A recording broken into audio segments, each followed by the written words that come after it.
kedua tempat ini berada di satu tempat yang sama. Kedua tempat yang mana gitu kan.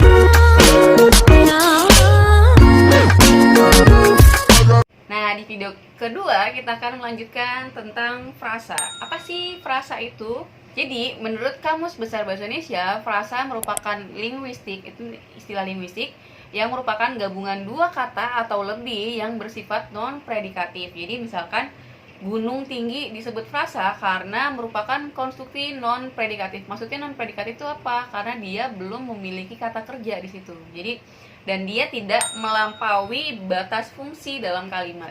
Kalian tahu fungsi kalimat? Itu ada subjek, predikat, objek, keterangan, pelengkap, dan lain-lain itu. Nah, itu namanya fungsi dalam kalimat. Nah, si frasa ini tidak melebihi batas fungsi tersebut, jadi dia masih dalam satu fungsi yang sama. Contoh kita lihat. Contoh frasa nomina adalah bola voli, rumah hijau, muda belia, wayang kulit, kota mati, dan sebagainya. Itu namanya frasa nomina. Kemudian kalau frasa verba atau yang berkaitan dengan frasa kata kerja, misalkan semakin bertambah, yakin memenangkan, kurang bersemangat, itu merupakan frasa verba atau frasa yang berkaitan dengan kata kerja. Contoh analisis frasa dalam kalimat. Yang pertama, Taman Nasional Baluran merupakan perwakilan ekosistem hutan spesifik kering di Pulau Jawa. Nah, Taman Nasional Baluran ini merupakan berfungsi sebagai subjek. Lihat, ada 3 kata di situ. Taman Nasional Baluran, tapi meskipun dia 3 kata, itu masih merupakan satu frasa yang sama. Kenapa masih satu frasa yang sama? Karena dia tidak melampaui batas fungsi sebagai subjek. Kemudian lihat di predikatnya, merupakan perwakilan ekosistem hutan spesifik kering, itu merupakan sebuah predikat di Pulau Jawa nih sebagai keterangan. Nah, kita lihat buah teks, kita cari mana sih frasa-frasanya. Sekarang kita mulai analisis frasa dalam teks ini. Judulnya Taman Nasional Baluran.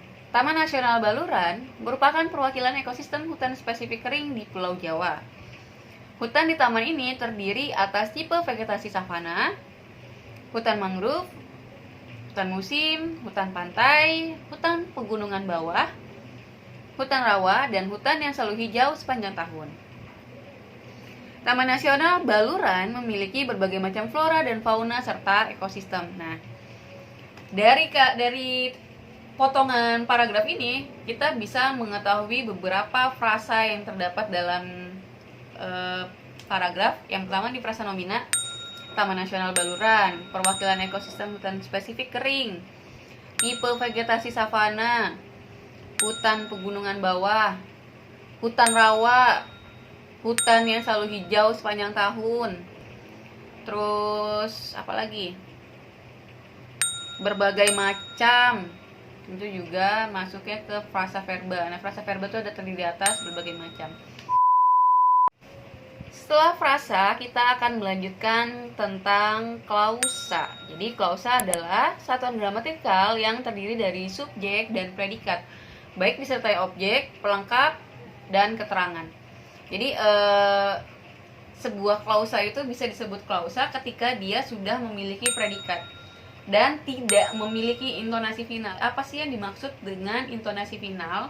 Jadi intonasi final itu adalah intonasi yang ada di akhir sebuah kalimat. Contoh, intonasi final itu ada titik, ada tanda seru, dan tanda tanya. Itu namanya intonasi final. Jadi kalau dia belum memiliki intonasi final, maka dia disebut dengan klausa. Tapi ketika dia sudah diberikan intonasi final, maka dia disebut dengan kalimat. Bisa bedakan? Kalau belum punya intonasi final, dia disebut klausa. Kalau sudah punya intonasi final, disebut kalimat. Kita lihat contohnya. Haris membeli buku, sedangkan Hani membeli alat tulis. Nah, ini merupakan kalimat majemuk. Di dalam kalimat majemuk di atas terdapat 2 klausa. Jadi ada 2 klausa. Yang klausa pertama, Haris membeli buku. Klausa yang kedua, Hani membeli alat tulis. Nah, itu jadi dalam kalimat majemuk itu ada 2 klausa. Nanti kita akan bahas tentang kalimat majemuk lebih lanjut lagi. Kita sudah melewati klausa, kita akan melanjutkan tentang kalimat. Jadi yang sudah disebutkan di sebelumnya, kalimat itu adalah klausa yang memiliki intonasi final, berarti minimal memiliki subjek dan predikat, dan terakhir ada intonasi finalnya. Nah, sekarang kita akan membahas tentang kalimat definisi. Kalimat definisi itu apa sih? Nah, kita definisikan kalimat definisi. Dia mendefinisikan. Kalimat definisi ini merupakan suatu kalimat yang memberikan penjelasan umum mengenai suatu benda, hal, aktivitas, dan lain-lain. Jadi kalimat definisi ini membantu pembacanya untuk mengetahui atau memahami istilah-istilah yang sering muncul dalam sebuah tulisan. Contoh kalimat definisi yang pertama, wayang adalah seni pertunjukan yang telah ditetapkan sebagai warisan budaya asli Indonesia. Itu kalimat definisi, dia sedang mendefinisikan wayang. Kemudian yang kedua, wayang golek adalah wayang yang menggunakan boneka kayu sebagai pemeran tokoh. Dia sedang mendefinisikan wayang golek. Yang ketiga, wayang wong atau bahasa Jawa yang berarti orang adalah salah satu pertunjukan wayang yang diperankan langsung oleh orang. Yang keempat, wayang suket merupakan tiruan dari berbagai figur wayang kulit yang terbuat dari rumput. Nah, ini jadi kalimat definisi itu adalah kalimat yang sedang berusaha menjelaskan sesuatu mengenai sebuah istilah yang memang tidak lazim atau tidak familiar oleh masyarakat. Jadi diberikan definisinya untuk mempermudah si pembaca memahami maksud dari tulisan tersebut. Selanjutnya dalam teks LHO itu ada yang disebut dengan kalimat deskripsi. Kalimat deskripsi ini menggambarkan sifat-sifat atau ciri-ciri khusus dari suatu benda.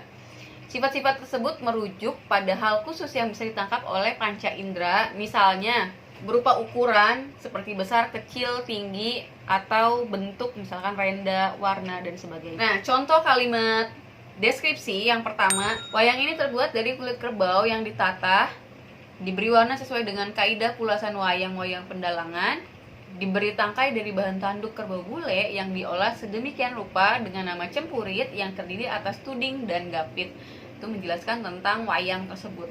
Kalimat kedua, wayang purwa terdiri atas beberapa gaya atau gagrak seperti gagrak Kasunanan, Mangkunegaraan, Ngayogyakarta, Bajumasan, dan sebagainya. Ini kalian bisa melihat kalimat deskripsi ini ada di buku siswa bahasa Indonesia kelas 10 yang ada di buku perpustakaan yang mungkin kalian sudah meminjam. Nah, itu bisa dilihat. Selanjutnya kita akan membahas tentang kalimat simplex. Jadi kalimat simplex ini kalimat yang hanya terdiri dari subjek dan satu predikat. Jadi hanya ada satu subjek, ada satu predikat. Itu namanya kalimat simplex. Contohnya seperti apa? Nah, ini contohnya.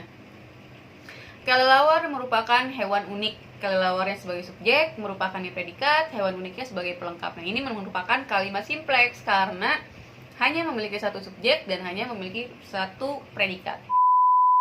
Selanjutnya adalah kalimat kompleks. Kalian biasa menyebutnya kalimat kompleks itu dengan kalimat majemuk. Jadi dia ada dua klausa atau lebih dalam sebuah kalimat. Jadi dia punya subjeknya dua, bisa juga predikatnya dua. Nah, ini namanya kalimat kompleks atau kalimat majemuk. Nah, kalimat majemuk ini punya dua jenis. Yang pertama itu kalimat majemuk setara dan yang kedua adalah kalimat majemuk bertingkat. Mari kita cari tahu perbedaan dari kalimat majemuk setara dan kalimat majemuk bertingkat. Nah, ini contoh kalimat majemuk setara. Dalam budaya modern, wayang berfungsi menghibur dan mendidik. Nah, kita lihat dalam budaya modern itu merupakan keterangan wayang sebagai subjek, berfungsi itu predikat, menghiburnya sebagai pelengkap, dan mendidik sebagai pelengkap. Telaah lagi itu ada dua klausa. Klausa yang pertama adalah dalam budaya modern, wayang berfungsi menghibur. Klausa yang kedua, dalam budaya modern, wayang berfungsi mendidik. Nah, ketika dia dijadikan satu kalimat majemuk setara, maka si dalam budaya modern itu tidak perlu diulang dua kali. Cukup dalam budaya modern, wayang berfungsi sebagai menghibur dan mendidik. Jadi langsung digabung dalam satu kalimat. Itu fungsinya kalimat majemuk setara untuk mengefisiensikan klausa. Nah, yang terakhir ada kalimat majemuk bertingkat. Kalimat majemuk bertingkat ini contohnya, keberadaan The Topeng tidak dapat dipisahkan dengan Museum Angkut karena kedua tempat ini berada di satu tempat yang sama. Kita analisis kalimatnya.